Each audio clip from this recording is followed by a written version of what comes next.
Hey guys, it's me, Mikey. Hope everybody's been doing well and keeping safe and protecting themselves during this unusual and difficult time. I'm back with a video that I was glad to make. There has been a challenge on in the vinyl community this week. The disco challenge is disco is not a dirty word, that was started, I believe, with the fellow vinyl community YouTuber 6-inch Pianist. 6-inch Pianist 319, I believe. He's always got such great selections. I've watched a number of his videos. Does a lot of great R&B, soul, classic soul. He's always got a good variety there. So I believe he started the challenge. So I'm gonna jump on this thread because how can I not? You know, I love disco. I've seen some other good input from some of the other fellow YouTubers out there. I saw Tavis had a good one. My other boy, John Bellamy, hello. He had some great ones, and saw a couple more. So I'm gonna give you mine. So these are some of my selections, my favorite selections from my disco collection. And by this is by no means like a all-inclusive, you know, the best, you know, like a top 10 list or anything. These are just some of my favorite disco albums on vinyl. I was trying to stay away from CDs, and unfortunately the majority of my disco is on CD. I'm gonna have to rectify that, you know, much more than what I thought. Trying to stay within the disco period. There's so much great dance music out there, so trying not to venture too much into the post-disco era, which we know is like 1980 on forward. So we'll see if I can stay within within that realm. If I don't, whatever. But since we are talking disco, with me, disco has never been a dirty word by any means. Disco is a very valid, very relevant art form. I mean, disco was just so much more than than music. It was a movement. It was a cultural movement, very significant to African Americans such as myself, the Latino community, the gay community. It was just, it was, you know, a very important time in our history, and there'll never be another time like it. Disco was born from some of the greatest musical genres that we already had. It's like a hybrid of funk, R&B, soul, just like a lot of the best elements of that, and that pretty much created the disco genre. And disco would of course go on and influence many other genres that were just as awesome. I mean, it went on to influence new wave, the dance music that we have today, electronic dance music, and so much more. So disco is never a dirty word. It's a very valid and important genre of music in the history of popular music. So let me just start by taking a look at the diva that started it all. You know, I'm going to say I got to start with my girl Donna Summer, and you know me, I could talk about Donna Summer day and night. You know this, right? So, but I just want to take and I've seen some great videos out there. People have discussed the importance of Love to Love You Baby, and that's terrific. So at the risk of not wanting to duplicate what some of my fellow YouTubers have done, I just want to take a look at some of Donna's other important contributions to the genre. We'll talk about some other great artists as well. So, this is one of my favorites. So this is I Remember Yesterday from 1977, and one of my favorite covers there. There's the back cover. Isn't that awesome? Fantastic. And this has some of my favorite tracks. I Remember Yesterday, such a great song. Love's Unkind. But most importantly, this contains the track I Feel Love, which just went on to revolutionize dance music as we know it today. I Feel Love is the track. Upon first hearing it, David Bowie said that song is going to revolutionize dance music for the next 15 years. That's what he said when he first heard it. And basically, David Bowie was right on the money, only he actually underestimated it a bit. It went to revolutionize dance music for what seems like all eternity. It still sounds just as fresh today as it did back then upon its initial release. So that's I Feel Love from Donna Summer's I Remember Yesterday. And can't skip this because this is another very important disco release. This is Donna Summer's Live and More album. It came out in '78. She was really at the height of her powers at that time. So just briefly want to touch on that. I mean, how many disco artists do we know that had a live album that was so successful? I mean, that was just a testament to the type of artist that Donna Summer was. Great cover. There's the back. So just gonna take it off real quick. I always love the cover because it's got that like that little die cut cover. There we go. Very cool. And this is a 2 LP set. And this was from I believe it was the LA Amphitheater. There we go. So yeah, this is from the live material from this album, she performed at the LA Amphitheater, and she was doing tracks from Once Upon a Time, the I Remember Yesterday album, and also went on to show her musical range. She's performing she performed jazz standards. She does the My Man medley, which has like The Man I Love, I Got It Bad, That Ain't Good, and Some of These Days. She covers Barbra Streisand, The Way We Were. And it has the live version of Love to Love You Baby, I Feel Love, and of course Last Dance. And the More, this is Live and More. So the More comes in, it's got MacArthur Park Suite, which as we know was that brilliant extended version of MacArthur Park that she did. That included One of a Kind, Heaven Knows, and then the reprise. So that's on there. And I think if you have the CD version, which was left off of here, but I believe the CD version has the title track from the movie The Deep that came out in '77, which she sang the theme song to, Deep Deep Down. So, but again, a live album from what was considered, she was considered primarily a disco artist, and it did so well. There's Donna Summer's groundbreaking live album, Live and More. So, okay, so this is probably the biggest album of Donna's career. This is 1979's Bad Girls. Bad Girls, really, I mean, 1979 was just, Donna was everywhere. I remember being a little girl and 1979 was just her year. 1979, she was really at the top of her game. And Bad Girls really shows her art. It really shows her artistry. Donna Summer was not the type of disco diva who was just content to just stand in front of a mic and just start singing. She was heavily involved in every aspect of her career, her marketing, her album covers. She was a very conceptual artist. Her albums always had concepts. You look at each one and you'll know what I mean. And it was the same with Bad Girls. Aside from being a concept album, and she always did double albums too. So as you know, Donna Summer was on the Casablanca label, and all of her albums had been doing well, each one doing better than the last. So, but this album was the album that she had to fight to make. This was the album that Casablanca head Neil Bogart did not want her to release because Donna wanted to go in a rock direction.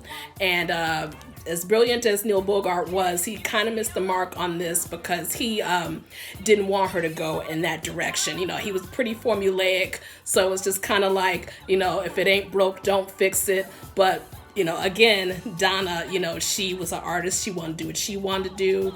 And so She Pressed On, She Fought, and this became probably the biggest album of her career, and it was just #1 across the board. There's great songs, as you know. I mean, we had Hot Stuff, Bad Girls, Love Will Always Find You. I love that song. Walk Away, Dim All the Lights. She does a great country flavored song on here called All My Honor. This of course had Our Love and Sunset People.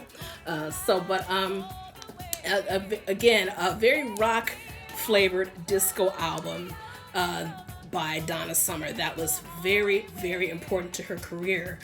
So important that the National Academy of Recording Arts and Sciences first introduced the Best Female Rock category to the Grammys in 1980. Donna was the first woman ever to receive that Grammy because of this album. Even more significant is that not only was she the first woman, she was the first Black woman to ever get that Grammy. And she would go on to get nominated in the Best Female Rock category a number of times in her career. But this was a win for her, and definitely a major, major footnote in her career. So that's Bad Girls. Check it out. Love, love, love photography. Oh, concept. Again, Donna was very heavily involved. Great gatefold there. And I think this one, I have this on a couple pressings. This is the French pressing, and this was the one on the tangerine or orange colored vinyl. So that is Bad Girls, man. You gotta talk about it. You gotta. Seems like every album she had, it was like a major milestone in her career. So real quickly, I just want to touch on this. I want to touch on Donna Summer's On the Radio. This was the very first album I ever bought, and I do go into a lot of detail about it. This is one of the first videos I ever did. But again, this was so important because this was to disco. I mean, I had heard, when I was little, I had heard disco, but I had never heard anything put together quite like this. Real quick, there's that brilliant cover. And there's the back. The album, the format of this particular album, it knocked me out because it's like it had all of her hits. It had her hits. It had the... new songs. Of course, it had On the Radio and No More Tears, Enough is Enough. And this is a 2 LP set, as we know. But what knocked me out, not only from this being eye candy, this beautiful cover, but this was the way that this album was put together, the way the tracks are just melt one into the other for continuous play, like DJ play. I'm like, man, all disco albums should be like this. I couldn't believe. It was just, and when I found out all albums weren't like this, I was just like, whoa. So this to me was such a game changer. I mean, this was like, you talk about DJ culture. I just thought that was fascinating, and I don't think I've heard another album to do the same thing. I mean, maybe I don't know, maybe later on Madonna's You Can Dance kind of did that out, but the effect on here was just absolutely tremendous. So I thought that was important. I thought it was rare, and again, a very disco thing to do, and just, very ahead of its time. So, okay, so I'm not just going to talk about Donna because I got some other big favorites in this genre I want to talk about. Now, this is probably, Donna notwithstanding, probably one of my favorite tracks from the disco era. And I'm talking about late, great Miss Phyllis Hyman. This was the first time I'd ever heard Phyllis in 79. I was yay high. But Phyllis Hyman's You Know How to Love Me. Man, that track, oh my God. It's you cannot sit still with that song. That first off, she was gorgeous lady, just left us all too soon. But absolutely beautiful, wonderful, soulful voice. She looked like she was 7 feet tall. But she of course she did some modeling. I mean, she was probably one of the most beautiful ladies to ever walk the planet. And that voice was released in 79. The song climbed the charts, and I believe it peaked in 1980, but and which is around the time when I first heard it. But there's the back. Here's the front, and this is the track is just so, it still sounds so effervescent and fresh and wonderful even when I listen to it now. Again, probably one of my favorite tracks from the disco era, You Know How to Love Me, which was produced by the late great Reggie Lucas and James M. Tunney. They were working with a number of great artists such as Stephanie Mills around that time. So the production on here is great. That track is wonderful. It just lifts you up, and it's gonna pull you on the dance floor. When I hear this, as you know, Reggie Lucas would go on to work with Madonna on her first LP. And whenever I play Madonna's first album, I can't help but think of shades of You Know How to Love Me by Phyllis Hyman, because the production, his style, even the same backup singer, Gwen Guthrie, sang backup on this disco track, and she sang backup on Madonna's album. So a lot of the same, even though Madonna's album would come a few years later, that sound is unmistakable and still there. So Phyllis Hyman, You Know How to Love Me, great disco track from a great artist. She'll never be forgotten in my book. So I would be remiss if I did not mention the Bee Gees and Saturday Night Fever. I mean, it's just a landmark album, so important to the disco landscape.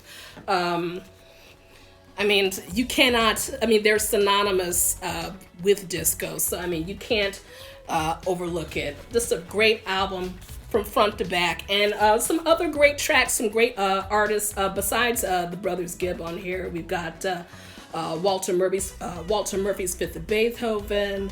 We've got Boogie Shoes by Casey and the Sunshine Band. Open Sesame, Kool and the Gang. More Than a Woman by Tavares and the Bee Gees on here. South Station by David Shire and Night on Disco Mountain. Great instrumental tracks there. One track from the film I'm surprised that never made it to the soundtrack was Disco Duck by Rick Dees. I know he wanted it to appear, and I guess for whatever reason it just didn't make the soundtrack, but But again, very important in disco. And again, the brothers Gibb, man, they were on top of the world at that time. Especially this came out late 77, spring of 78, if I can recall. I want to say they had like 4 #1 hits back to back. It was like Andy Gibb's Love Is Thicker Than Water. They had Yvonne Elliman's If I Can't Have You, Night Fever, Staying Alive, either songs that they had either sung themselves or written for other artists, just back to back, spring of 78. And I think at one point, out of the top 10, 8 of the songs were theirs. So it's like, I don't know any other artist or group to ever accomplish a feat like that before or since. So again, this was just a testament to them being great hit makers, excellent songwriters. And again, I feel a lot of times that they are unfairly termed as disco artists. Prior to their time with Saturday Night Fever and even Main Chorus, which even came out in 75, another great disco album from them. They had a great and prolific career 10 years before disco was even on the scene, and have had a wonderful career ever since disco kind of left us. Well, it never really left us, but after the disco movement, they've had such a wonderful legacy, and definitely before. So they're just wonderful all-around artists who stake their claim in the genre of disco, and it's just another wonderful thing that they could do. They're multi-talented and excelled in all styles. So Saturday Night Fever, no disco home should be without one. All right. So another one, speaking of the brothers Gibb, and I got a couple related things to talk about. I've got here Andy Gibb's greatest hits. So this Andy Gibb, you know, he was one of my favorites growing up, and he wasn't bad to look at either. Of course, he was talented, you know, but he wasn't bad to look at. So, but this one came out in 1980, but this has all the hits from his previous releases. The Flowing Rivers album from '77, Shadow Dancing, and After Dark, which would be his last studio album in 1980. But this has got I Would Just Want to Be Your Everything, Love Is Thicker Than Water, Shadow Dancing, and Everlasting Love, Our Love, Don't Throw It All Away,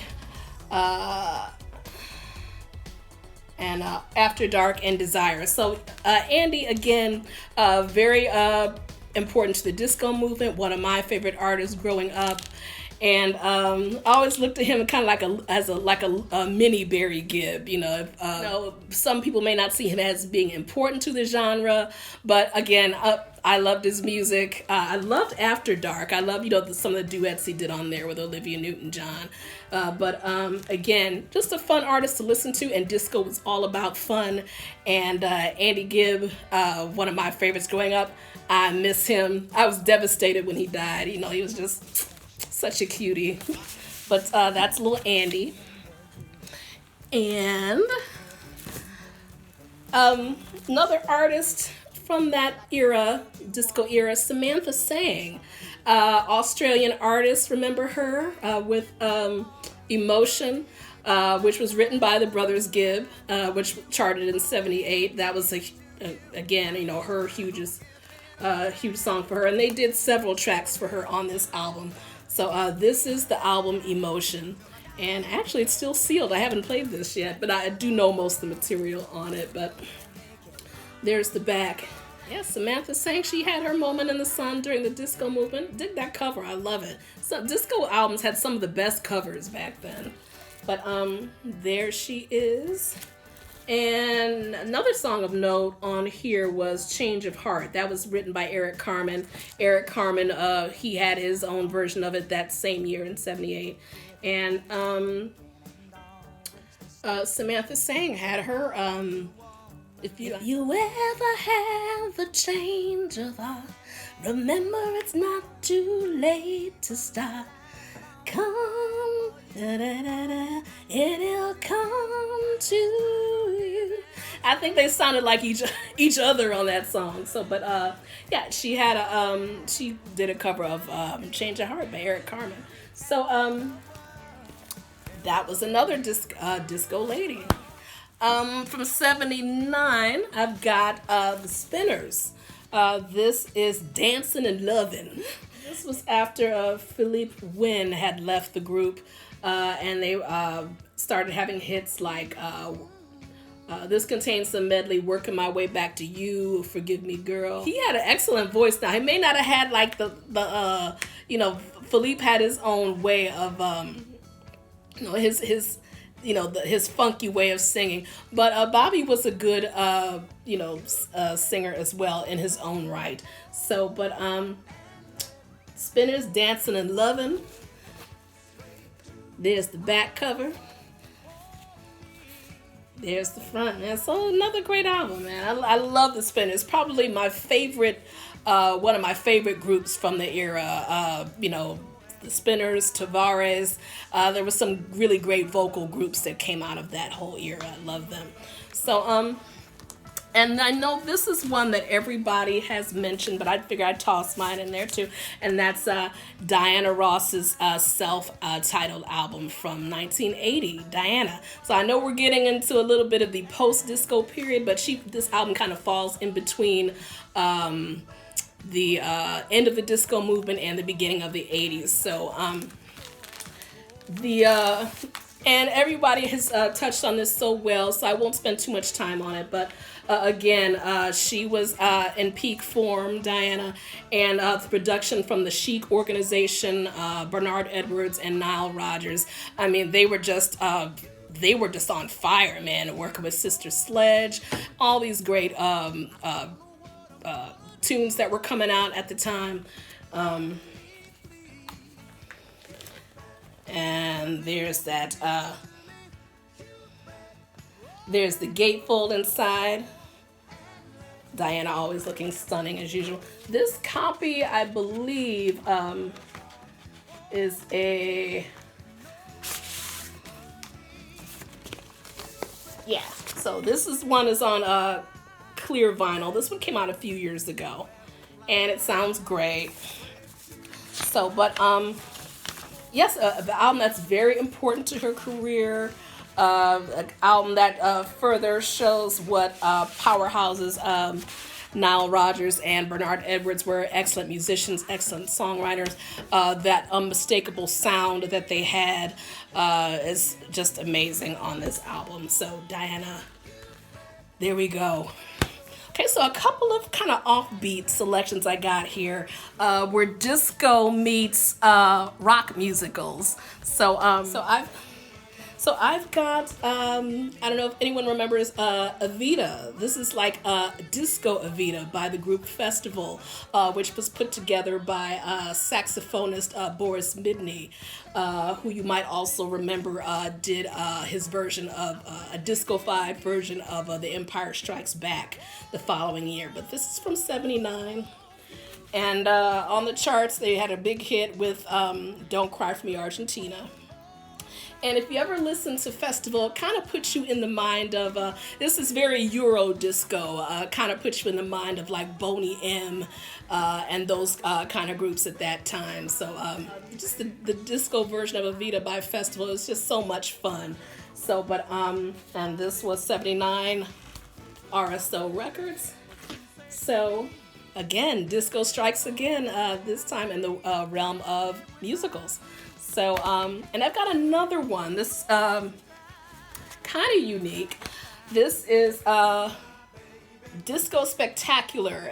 This is called Disco Spectacular, inspired by the film Hair. So in '79, the musical Hair finally hit the big screen. This was actually a very short album. I think it's like 4 tracks. But I guess to capitalize on the film, they put together this album with 4 tracks featuring some disco stars and some session singers. So we've got Evelyn Champagne King, we've got the brothers, who I wasn't overly familiar with, but they do the majority of the vocals on the tracks. And we've got Vicki Sue Robinson, who was actually in the actual musical on Broadway, Hair. So I'm sure she was already familiar with this material.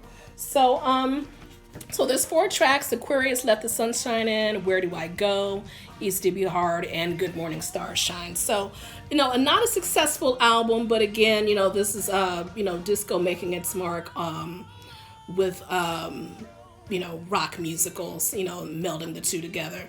But, and there's the back. And again, I don't think this was successful in any way, shape, or form, but years ago when I found this, when I was out record shopping, it just looked so interesting. I had to have it, and I'm a big fan of Vicki Sue Robinson and Evelyn Champagne King, so I said, it's good to have. So there you go. So that's another offbeat kind of disco release. And this one I picked up some years back. This is called Westbound Disco Sizzlers. Here's the back. Check out that cover. That girl knows she's going some places. I love it.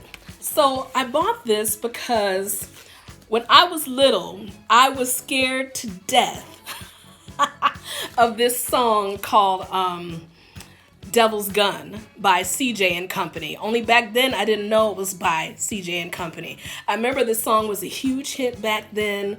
It always crossed my mind years later. I'm like, who did that song? And it scared the hell out of me, Fee, fi, fo, fum, you're looking down the barrel of the devil's gun. I used to hear that when I was like, oh shit.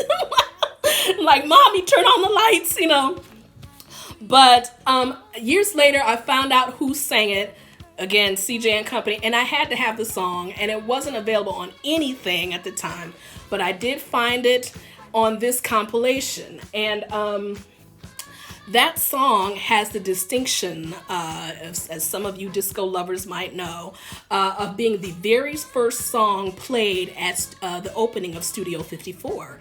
So that is on this album. Now, I didn't know any of the other tracks on here, but I just wanted it for the one song. So, and it looks like the majority of the songs were done by Tom Moulton. And Tom Moulton, as you may know, did a lot of work on Grace Jones's early albums, a lot of her disco material in the 70s. So, Tom Moulton, and he did the production on this one. So, but CJ and Company, Devil's Gun, scared the hell out of me back then, but I love it. It's a dance floor filler. It's very important in the history of disco. Can't be forgotten. If you ever listen to them, they almost sound like a cross between the OJs and the Temptations. You know, you got the one guy with the low voice like Melvin from the Temptations, and the other guy who's got that great voice like Walter from the OJs. So that's why I never knew who the hell it was. I said, who is this? So, but that's it. West Coast Sizzlers, westbound disco Sizzlers. Now, those of you out there who maybe don't have a lot of disco in your collection, or have some things and you want to pick up more and don't know where to start, this recent collection that came out on the Demon Music Group label, and again, I've talked about them before, they've got some fabulous compilations on CD, vinyl, constantly putting out something new. This is Disco Anthems, and this is a 3 LP set. I actually won this in a competition a few years ago. If you're familiar with the magazine Long Live Vinyl, they were giving away some of these albums from the Demon Music Group. This was one of the 4 that I won, and definitely the best of the 4. It's very beautiful, glossy inside there. And I'm just going to take out one of the inner sleeves and just show you there. So that's one of them. So these are all on 180 gram black vinyl. And again, it's an excellent start if you're just looking for some great disco hits all together in one place. This has got the Jacksons, Shake Your Body Down to the Ground. We've got Earth, Wind & Fire, Boogie Wonderland, the 12-inch version, Heat Wave, Boogie Nights, single version, McFadden and Whitehead, Ain't No Stopping Us Now, the 12-inch version, Odyssey's Native New Yorker, the special 12-inch disco mix. We got Gary's Gang, Keep On Dancing, Patrick Juvet, I Love America, 12-inch version. We got Dan Hartman featuring Lolietta Holloway doing Vertigo, Relight My Fire, The 3 Degrees. We got Cheryl Lynn, Vicki Sue Robinson, Andrea True Connection with More, Eruption, Boney M, and of course Village People with Can't Stop the Music. This is a terrific collection. I play it often. It sounds great, and again, it's one of the newer disco collections that's out. So Disco Anthems. You want to pick it up, think you can get it on Amazon or directly from Demon Music Group. They're based in the UK. Check out their website. They've got tons of stuff. It's just mind-boggling. So, but that's a goodie. Now, this next one isn't an album, but I had to sneak it in here because it's so pretty. So this came out a few years ago on Record Store Day 2012. Woo, where is the time gone? About 8 years ago. So, but this is Record Store Day release for ABBA's Voulez-Vous. And I just love that album. You talk about a disco album. That is definitely a disco album. This is the extended dance mix. So it has that, and the B-side it has If It Wasn't for the Nights. Great song from that album. But I love this because I think, wouldn't it be something if all 12-inch disco remixes, extended mix, whatever, looked like this? This is just the prettiest thing I've ever seen. So they put this out on blue glitter vinyl. It's so gorgeous. When I first got this, I couldn't stop salivating, or I'm like, oh. I mean, this just screams disco. I'm like, oh my God, why can't everything, like, why can't all disco releases look like this, man? I mean, this is so gorgeous. Look at that. So, I mean, you want something, you want to hear some disco and you want something pretty to look at while you listen to it, put this on and have a strobe light on it, because this was gorgeous. So, something I have one more release, I have one more disco track to get to, but before I do that, again, just to reiterate the importance of the genre and how fabulous it was. If you're not familiar with disco, or you want to, if you're a music buff and you want to do some research or just read some more about the disco movement, disco as a cultural movement, just anything. This is one of the very first books I ever picked up about disco, and it's rare, but it's still out there. It's kind of expensive if you can come across it, but it's worth having. This is the book Disco, put out by Albert Goldman, and this was released, it was published at the height of the disco craze back in '78, and it is just lush with pictures, photography, some analysis of very famous disco songs and albums. They do touch on Donna Summer and a host of other artists and disco singles at that time. But here's the front, there's the back. And again, it's really a product of its time. But if you just want to like further understand it, or just get more, look at Grace. Here's my girl. And there's some wonderful books out there on disco. Great books on Studio 54. Great books out there on Casablanca Records. But we've got our Donna in there. But this one is just an interesting take on the whole entire movement. And look at there. Some fabulous pictures. Like, I'm going through this right now as I'm talking about it, man. But here we go. But this was by the same author. He's passed away, but he had a number of controversial books that he came out with on Elvis, John Lennon, and I believe at the time of his death, Goldman was working on a book about the Doors. So this, again, it's a very sought after, rare book, but if you can find it, and I'm sure, there's copies out there, put your hands on it and just sit back and enjoy it. It's a great read, full of some eye-popping pictures as well, and just gives you a good insight as to disco and its popularity at that time. So worth having. Okay, so my last selection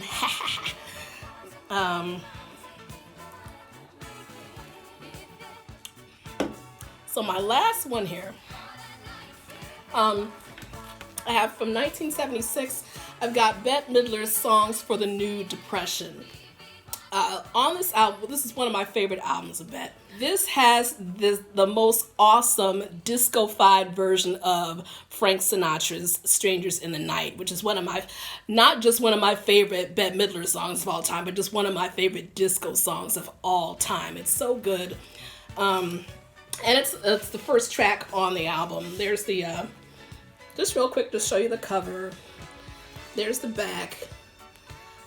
And again, not one of her more successful albums, but again, still one of her, a very important album.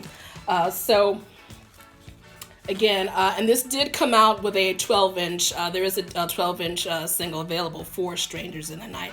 But the arrangement on it, the instrumentation, the backup singers, and Bette herself, it's so fantastic.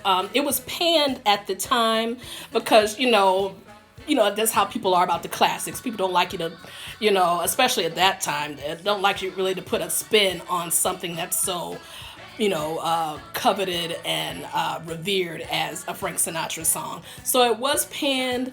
That the fact that it was panned maybe might have hurt her, because she never sang it again. You never hear her talk about it. But Bette Midler fans, disco fans know that track was awesome. And it features the backing vocals and the arrangement by Luther Vandross. Luther worked with Bette a number of times, and his brilliance is definitely on that song. So if you want to hear something that's fun and funky and will get you moving on Strangers in the Night, that will do it. So to play us out, I'm going to put it on for you so you can hear a little bit of it. Here's some Bette, here's some Luther, hear the Staggering Harlettes, Bette's vocal group at that time. So it's fantastic. So guys, this has been a wonderful challenge. I could talk about disco all day long, but I'm so glad that this thread was started. I had to jump on it. I'm jumping on a little bit late, but nonetheless, I wanted to jump in on it because it's just one of my favorite genres. It's a very legitimate genre, a very important genre to music, past, present, and future, and our lives would be so much dimmer without it. I mean, what's wrong with fun? Disco ain't a dirty word, honey. It's all about fun and great music and having a good time. And really, isn't that what music's for? Hey? So, guys, this has been fun. If you like what you've seen today, subscribe if you're not already a subscriber. Hope everybody's been staying safe, staying uplifted. If you're not feeling uplifted, honey, put on some disco. I guarantee you it'll at least melt your troubles for a little while. I'm gonna let Bette play us out with some Strangers in the Night. Guys, I'll be seeing you soon. I've been trying to be a good girl, staying under lockdown. So, but we'll see what the summer has to bring. So in the meantime, guys, take care. Mwah. See you later. Bye.